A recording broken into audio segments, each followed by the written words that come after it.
তুমি একা একা উঠতে পারছো? ভয় লাগছে না?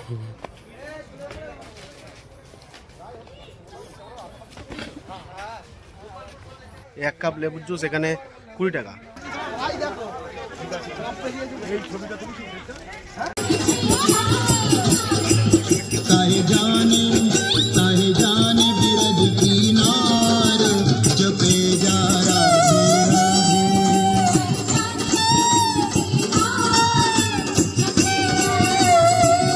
Merry Christmas. আজ আমি আমার পরিবারের সমস্ত সদস্যকে জানাই মেরি ক্রিসমাস। দীর্ঘ সময় পার করিয়া এই ঠান্ডায় গরম জামা কাপড় পরিয়া আজ আমারও বাড়ি থেকে বেরিয়ে পড়েছি। আমাদের উদ্দেশ্য এখন শুশুনিয়া। ঘড়ির কাঁটায় সময় হয়েছে সকাল 9টা। আর এই মুহূর্তে আমরা দাঁড়িয়ে রয়েছি বাঁকুড়ার কাঠজুইডাঙ্গার মোড়ে। এই কাঠজুইডাঙ্গার মোড় থেকেই আমাদেরকে ঘুরে যেতে হবে শুশুনিয়া পাহাড়ের দিকে, কারণ এখান থেকে মেন রোড যে আছে পুরুলিয়া মেন রোড ধরে আমরা এগিয়ে যাব সামনের দিকে।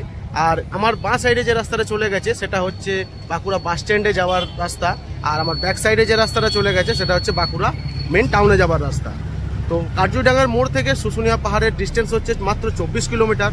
আর এই 24 কিলোমিটার রাস্তা আমরা আজকে কমপ্লিট করব আমার সেই পুরনো দিনের পথের সারথি আমার বাইকের সাথে। চলুন তাহলে আমার সারথির সাথে আমরা এগিয়ে যাই শুশুনিয়া পাহাড়ের দিকে। শীতকাল মানে ভ্রমণপ্রিয় বাঙালির কাছে প্রতিটা দিনই হয়ে ওঠে পিকনিক, আর তার মধ্যে আজ আবার এক বিশেষ দিন। এমনিতেও কিছু সমস্যার কারণে অনেক দিন হলো আমরা ছিলাম ঘরবন্দি, তাই আজ এই বিশেষ দিনে সবার সাথে বেরিয়ে পড়লাম আমার জেলা বাঁকুড়ার মানচিত্রের এক বিখ্যাত জায়গা ঘুরতে, যার নাম শুশুনিয়া পাহাড়। শুশুনিয়া পাহাড় পৌঁছানোর জন্য কলকাতা থেকে ট্রেন বা বাসে করে পৌঁছাতে হবে বাঁকুড়া, এবং এই বাঁকুড়া থেকে বাস কিংবা ছোট গাড়ি রিজার্ভ করে পৌঁছাতে হবে শুশুনিয়া। ছোট গাড়ির ভাড়া সিজনে একটু বেশিই পড়বে।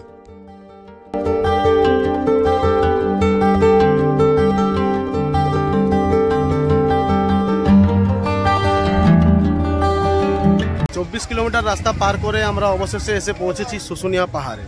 শুশুনিয়া পাহাড়ে আসার মাত্রই চোখে পড়লো অসংখ্য মানুষের ভিড়। ভিড় তো হওয়ারই কথা। আজ এই বিশেষ দিনে শুশুনিয়া পাহাড়ের মতন এই বিশেষ জায়গায় মানুষের ভিড় হওয়াটা স্বাভাবিক ব্যাপার। চলুন আমরা এখানে আমাদের বাইককে রেখে এবার শুশুনিয়া পাহাড়ে ওঠার চেষ্টা করি। প্রত্যেক বছর শীতকালের ডিসেম্বর থেকে জানুয়ারি এই 2 মাস এই পাহাড়কে কেন্দ্র করে এখানকার লোকজন এক বিশাল মেলারও আয়োজন করে থাকে।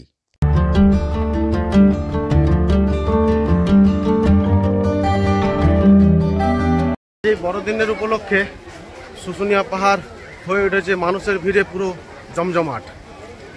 আমরা এখন এগিয়ে চলেছি শুশুনিয়া পাহাড়ে ওঠার যে রাস্তা সেই রাস্তার দিকে। আপনারা হয়তো শুনে থাকবেন শুশুনিয়া পাহাড়ে ওঠার আগেই রয়েছে এক অবিশ্বাস্য জিনিস। সেটা হলো কি, বাঘের মুখ থেকে যে জল পড়ছে সেই জলের সোর্স কেউ কখনো খুঁজে পায়নি। শুশুনিয়া পাহাড়ের এই ঝর্ণার জলকে খুব পবিত্র মনে করা হয়। শ্রাবণ মাসে ভোলে বাবার মাথায় জল ঢালার জন্য এখান থেকে জল নিয়ে যায় হাজারো ভক্তগণ। এই ঝর্ণার পাশ থেকে শুরু হয় শুশুনিয়া পাহাড়ের ট্রেক, যার উচ্চতা 1442 ফুট, যার পথ অন্যান্য পাহাড়ের থেকে বেশ খাড়া। তবুও প্রতি বছর হাজারো পর্যটক এখানে বেড়াতে এসে এই পাহাড় জয় করে এবং 100% শুদ্ধ অক্সিজেন নিয়ে বাড়ি ফিরে। শুরু করলাম 1442 ফিটের এই পাহাড়ের টপে ওঠার চ্যালেঞ্জ। জানি না কতটা দিতে পারবো, তবে যতটা নিজের শরীরে এনার্জি এফার্ট আছে পুরোটাই দিয়ে উপরে একদম টপে ওঠার চেষ্টা করব। চলুন তাহলে ওঠা যাক পাহাড়ের সেই টপে। পাহাড়ে উঠতে আমাদের সামান্য কষ্ট হলেও এইসব এনার্জেটিক বাচ্চাকে দেখে টপে ওঠার ইচ্ছাটা যেন দ্বিগুণ বেড়ে যায়।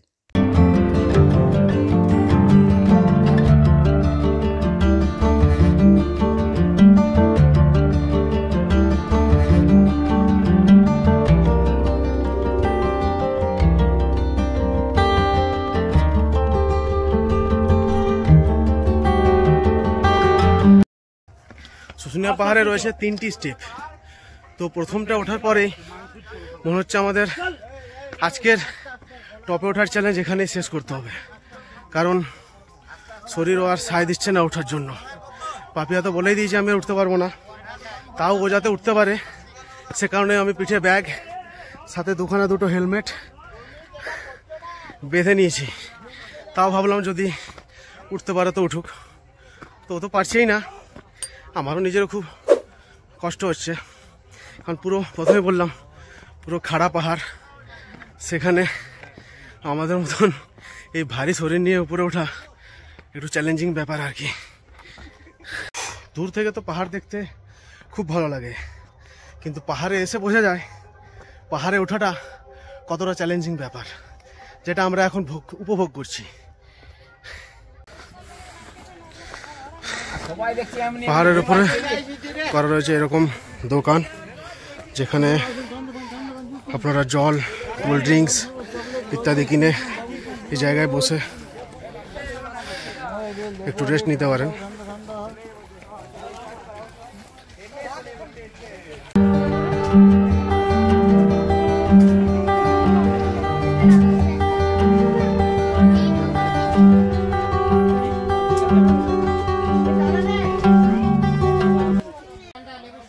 পাহাড়ের উপরে এরকম একটা দোকানে এখন কিনে নিয়েছি লেবুর জুস।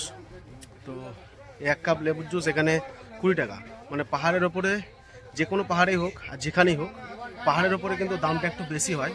এই গ্লাসটা যেটা নিচে হয়তো 10 টাকায় পাওয়া যেত, উপরে সেটা কিন্তু 20 টাকা। যাই হোক, এখানে বসার জায়গা রয়েছে, একটা খাটিয়া রয়েছে, এরকম প্লাস্টিক পাতা রয়েছে, এখানে বসার জায়গা করা রয়েছে। ওই জায়গায় বসে খানিকক্ষণ রেস্ট নিতে পারি। রেস্ট নিয়ে আরেকবার চেষ্টা করব উপরে ওঠার। পাহাড়ের ওপরে খানিকটা ডিস্টেন্সে রয়েছে ছোট ছোট স্টল, যেখানে বিক্রি হচ্ছে জলের বোতল, কোল্ড ড্রিঙ্কস, লেবু জল ইত্যাদি। তো সেখানে বসার জন্য জায়গা করা রয়েছে, সেই জায়গায় বসে রেস্ট নিয়ে নিয়ে সবাই উপরে উঠছে। কষ্ট সবারই হচ্ছে, কিন্তু উপরে পাহাড়ের যে হিল টপে ওঠার ইচ্ছা কারোর এক ফোঁটাও কমেনি।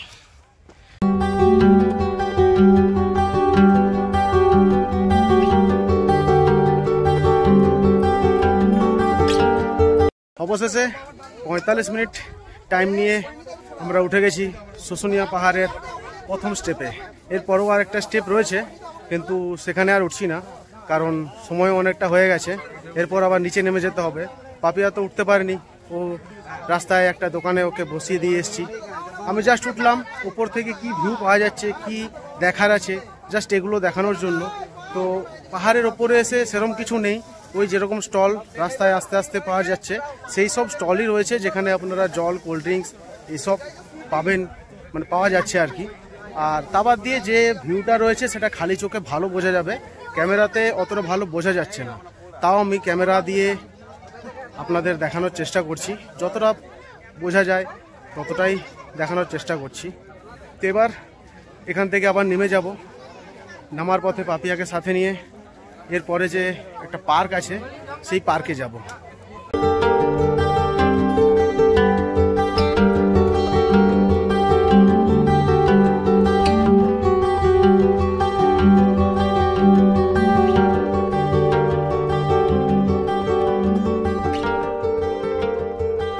এত কষ্ট সহ্য করে পাহাড়ের হিল টপে ওঠার যে আনন্দ, এটাই বড় কথা। যে এত পরিশ্রম করে, এত কষ্ট করে পাহাড়ের যে টপে উঠতে পেরেছি, এটাই সব থেকে বড় কথা। তো এত এত মানুষ উপরে উঠছে শুধু জাস্ট এই আনন্দটা নেওয়ার জন্য, যে আমরা শুশুনিয়া পাহাড়ের টপে উঠেছি। পাপিয়া আমার সাথে টপে উঠলে হয়তো আরও কিছুটা সময় একসাথে পাহাড়ের টপে কাটানো যেত, কিন্তু কোথাও যেন পাপিয়ার সেই ফটো সিজনটা খুব মিস করছিলাম। তাই আর বেশি দেরি না করে আবারও শুশুনিয়া পাহাড়ের টপ থেকে নেমে এলাম পাপিয়াকে যেখানে ছেড়ে গেছিলাম।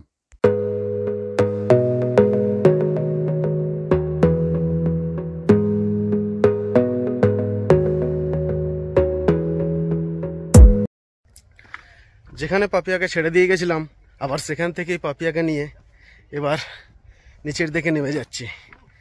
পাপিয়া বসেছিল ওখানে, এখানে এসে আমি আবার একটু জল টল খেলাম, তারপর একটু রেস্ট নিয়ে আবার নিচে নেমে যাচ্ছি। জানি না কার কি মনে হচ্ছে, তবে আমার কাছে মনে হচ্ছে ওঠার থেকে নামাটা অনেকটাই সোজা। আমি ওঠার সময় একজনকে বললাম যে নামতে হয়তো বেশি কষ্ট হবে না, কিন্তু তিনি আমাকে ঘুরিয়ে বললেন যে না, নামতেও বেশি কষ্ট। কিন্তু আমি যখন নামছি তখন আমি যেভাবে উঠলাম, ওঠার থেকে নামার কষ্টটা মানে তুলনামূলক অনেকটাই কম। নামার কষ্টে পাপিয়াকে দেখলেই বোঝা যায় যে উঠতে বেশি কষ্ট না নামতে। ওঠার সময় পাপিয়া আমার পেছনে ছিল সর্বদাই, এখন আমি ওর পিছনে পিছনে হাঁটছি। পাহাড়ে ওঠার সময় মনে হচ্ছিল যে আর কতটা পথ বাকি রয়েছে, আর এই প্রশ্ন নেমে আসা মানুষকে জিজ্ঞাসা করতে করতে পাহাড়ের প্রতিটা ধাপ এগোচ্ছিলাম। কিন্তু নামার সময় কখন যে এত বড় পাহাড়ের রাস্তা শেষ হয়ে গেল বুঝতেই পারলাম না।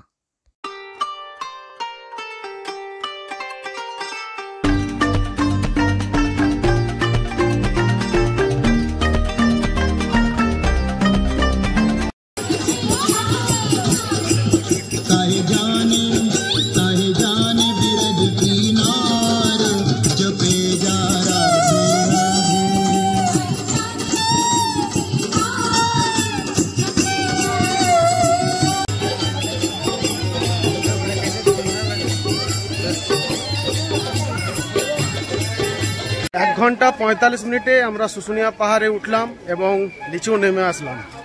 ওঠার সময় টাইম লেগেছিল 45 মিনিট, নামার সময় একটু বেশি টাইম লাগলো, কারণ নামার সময় ফটো সিজনের ব্যাপারটা থেকেই যায়। তো নামতে নামতে রেস্ট নিয়ে নিয়ে কোথাও একটুখানি দাঁড়িয়ে কিছু ফটো তুলছি। পাপিয়াও ছিল, ফটো তুলতে বেশি পছন্দ করে, তো সে কারণে নামতে একটু বেশি টাইম লাগলো। যাই হোক, আমরা পাহাড়ের উপর থেকে নিচে নেমে এসেছি। এবার নিচে শুশুনিয়া মানে তো পাথরের তৈরি, হাতে বানানো নানান ধরনের মূর্তি, পাথরের থালা বাটি, এইসব জিনিস তো রয়েই গেছে। তো সেই সব দোকানগুলো খানিকটা ঘোরাঘুরি করে এখান থেকে বেরিয়ে যাব। তারপর শুশুনিয়া ঢোকার মানে মুখেই যে পার্কটা ছিল সেই পার্কে গিয়ে খানিকটা সময় কাটাবো এবং তারপর ওখান থেকে বেরিয়ে বাড়ির দিকে এগোবো।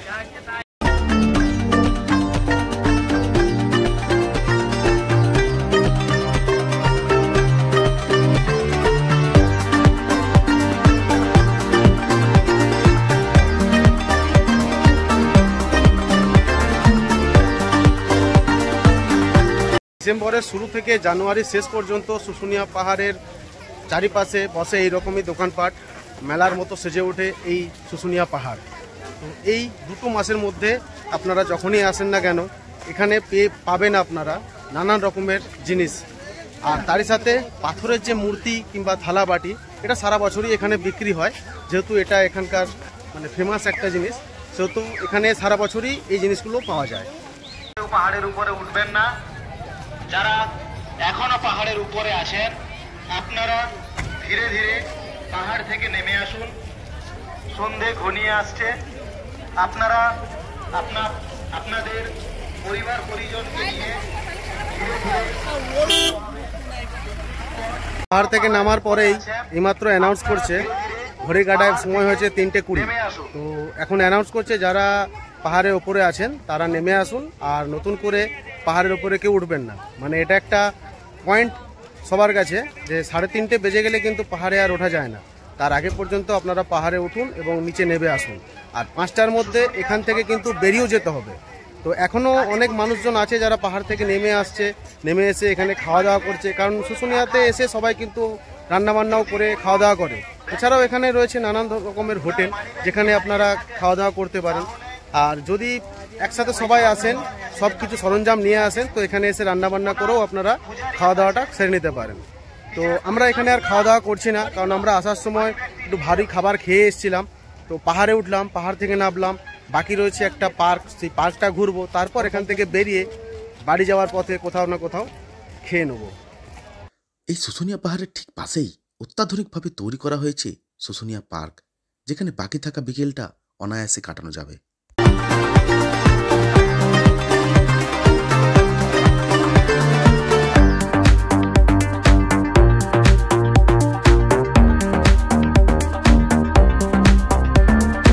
শুশুনিয়া পাহাড়ের পাশেই রয়েছে শুশুনিয়া পার্ক। এই শুশুনিয়া পার্কের প্রবেশ মূল্য হচ্ছে 20 টাকা করে। পার্কটা অনেকটাই বড়। এই পার্কে এমনকি কটেজেরও ব্যবস্থা রয়েছে, আপনারা চাইলে এখানে থাকতেও পারেন।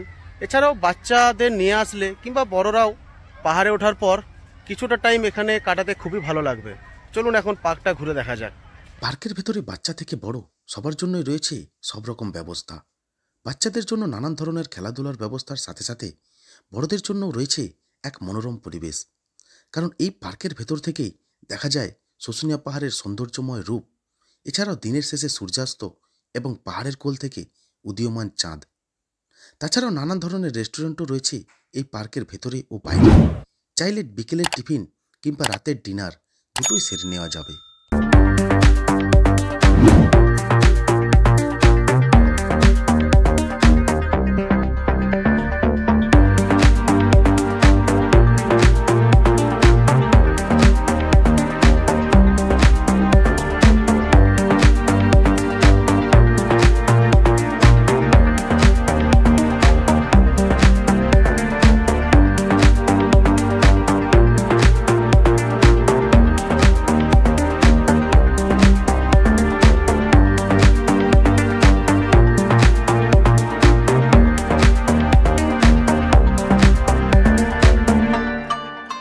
পার্কের ভিউ তো অসাধারণ।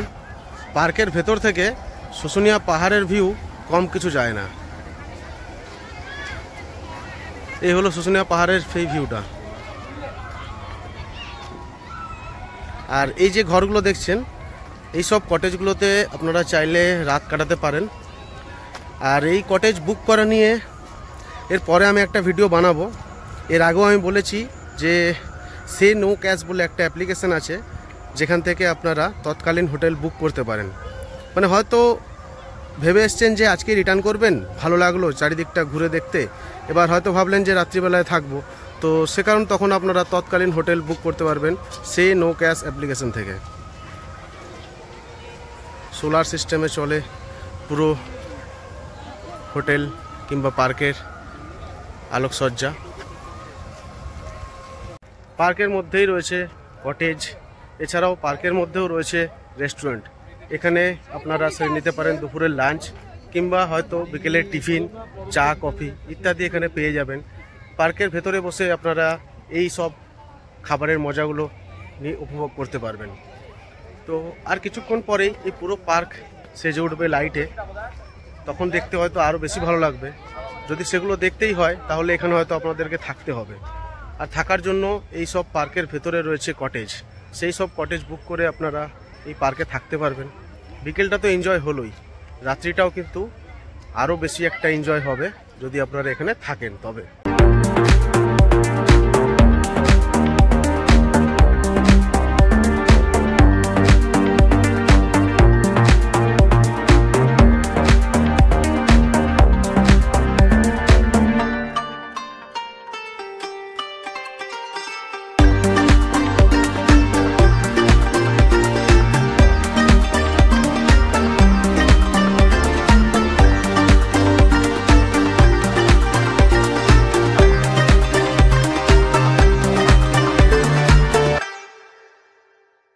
কাটার সময় হয়েছে বিকেল 5টা। আমরাও এবার এই পার্ক থেকে বেরিয়ে যাব বাইরে, আর বাইরে বেরিয়ে গিয়ে আমরা গাড়ি নিয়ে চলে যাব বাঁকুড়ার দিকে। তো পার্কে ঘুরলাম অনেকটা সময় ধরে, পার্কে ঘুরতেও ভালো লাগলো, বাচ্চাদের তো ভালো লাগবেই, বড়দেরও ভালো লাগবে। অনেকটা বড় এরিয়া জুড়ে পার্ক তৈরি হয়েছে, দোলনা রয়েছে, কিন্তু বড়রা চাপার জন্য নয় সেটা, বাচ্চারা। তা সত্ত্বেও কে কার কথা শোনে, এখানে বলার কেউ নেই যখন, সেখানে আর কি, মানে বড়রাও চেপে যাচ্ছে, কোনো অসুবিধা নেই। তবে যাই হোক, লেখা রয়েছে যে কেবলমাত্র বাচ্চাদের জন্য, তো সেখানে চেপে নিজেদের মান সম্মানটুকু নষ্ট করবেন না। বাচ্চাদের জন্য জিনিস তো বাচ্চারাই চাপুক, আপনারা ঘুরুন না, চারিদিকে ঘুরুন, ফটো তুলুন, ফটো ভালো আসবে, খুব ভালো ফটো আসছে। তো এই ছিল এই পার্কের রিভিউ, যা আমি আপনাদেরকে আমার চোখ দিয়ে দেখিয়ে দিলাম। তো এবার সন্ধেও হয়ে গেছে, এবার আমাদেরকে বাড়ি ফিরতে হবে। এখান থেকে আমাদের বাড়ি খুব একটা বেশি দূর না হলেও তাও 44 কিলোমিটার দূর আছে। তো সেই ডিস্টেন্সটা আমাদেরকে পার করতে হবে বাইক নিয়ে। আর যেহেতু আজকে 25 ডিসেম্বর, রাস্তায় অনেক বড় বড় গাড়ি যাতায়াত করবে, বড় বড় বাস যাতায়াত করবে, সে কারণেই আমরা একটু তাড়াতাড়ি বেরিয়ে যাব, কারণ এরপর যা রাস্তায় জাম পড়বে, তো সেখানে আমাদের বাইক নিয়েও দাঁড়িয়ে থাকতে হবে। তো চাইছি না সেই জামে আটকে থাকতে, চাইছি তার আগেই বাড়ি ফিরতে। ঠান্ডাও লাগছে, ঠান্ডা তো শীতকাল তো ঠান্ডা লাগবেই, তাও দুদিন একটু ঠান্ডা কম রয়েছে মনে হচ্ছে। এখনো পর্যন্ত এখানে শুশুনিয়াতে দেখছি সেরকম ঠান্ডা লাগছে না, গেঞ্জি পরেই রয়েছি। তো এবার যাওয়ার সময় জ্যাকেটটা পরে নেবো। আর যত সব বাসগুলো ছিল না, যেগুলো দাঁড়িয়েছিল আপনারা দেখছিলেন, তো সেই সব বাসগুলো এবার ছাড়তে শুরু করেছে, একে একে সবাই আবার বাড়ির দিকে ফিরছে, কারণ পাহাড় ঘোরা হয়ে গেছে আর পার্কেও ঘোরা হয়ে গেছে। তো শুশুনিয়া যাই হোক, এই দুটো জিনিস নিয়ে খুব ভালো একটা মানে নাম কামিয়েছে এই কদিনের মধ্যে। এমনিতেও শুশুনিয়া পাহাড়ে এসে উঠলে আপনার মানে শরীরের তো একটা উপকার হবেই। তা সত্ত্বেও আপনার মন মেজাজ সবই ভালো থাকবে। এছাড়াও অনেক দিন পর যখন সবাই মিলে একসাথে বাইরে এসে পাহাড়ের নিচে রান্নাবান্না করে খাওয়া দাওয়া করবেন, সেটাও একটা আলাদাই মজা আর কি। তো যাই হোক, এই ছিল আমার আজকের এই ভিডিওটা যদি ভালো লেগে থাকে তাহলে অতি অবশ্যই লাইক, কমেন্ট এবং শেয়ার করবেন। আর এরপর দেখা হবে আপনাদের সাথে আবার পরের ভিডিওতে অন্য কোনো গল্পের সাথে। ততদিন পর্যন্ত ভালো থাকুন, সুস্থ থাকুন, ধন্যবাদ। বিকেল শেষে সন্ধ্যা নামতেই বড়দিনের পার্টি শেষ করে সবার এবার বাড়ি ফেরার পালা। তাই এবার রাস্তায় প্রচুর গাড়ির ট্রাফিক জ্যামে যাতে ফেসে থাকতে না হয়, তাই একটু আগেভাগেই আমরা শুশুনিয়া পাহাড়কে টাটা বলে বিদায় নিলাম।